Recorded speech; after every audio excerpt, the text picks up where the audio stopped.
നമസ്തേ. ഇന്ന് ഓശാന പിറ്റേന്നത്തെ കഥയാണ്.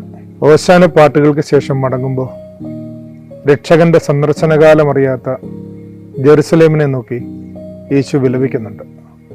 പിറ്റേന്ന് രാവിലെയും ബഥനിയിൽ നിന്ന് യെരുശലേമിലേക്ക് പോകുമ്പോൾ ഫലം നൽകാതെ നിൽക്കുന്ന അത്തിയെ ശപിക്കുന്നു. അത് ഫലമില്ലാതെ പോകുന്ന ദൈവജനത്തെ പ്രതിയുള്ള അവൻ്റെ സങ്കടമായിട്ട് ഗണിക്കണമെന്നാണല്ലോ പാഠം. ഇലക്കൊഴുപ്പ് മാത്രമായി ഫലമില്ലാതെ പോകുന്ന നമ്മുടെ പള്ളി ജീവിതങ്ങളെ ഓർത്ത് നാം ഭാരപ്പെടണം. സെയിന്റ് മാർക്കിന്റെ വിവരണത്തിൽ ഈ തിങ്കളാഴ്ചത്തെ മടങ്ങിവരവിലാണ് അവൻ പള്ളി കച്ചവടങ്ങൾക്കെതിരെ ശബ്ദിക്കുന്നത്. പ്രാർത്ഥനാലയം കള്ളന്മാരുടെ ഗുഹയായി എന്ന് ശാസിക്കുന്നത്. അവനേറി വരുന്ന ജനപിന്തുണ പുരോഹിത വൃന്ദത്തെ അസഹ്യപ്പെടുത്താൻ തുടങ്ങി. അവനെ കൊല്ലുവാൻ അവർ തിടുക്കം കൂട്ടി.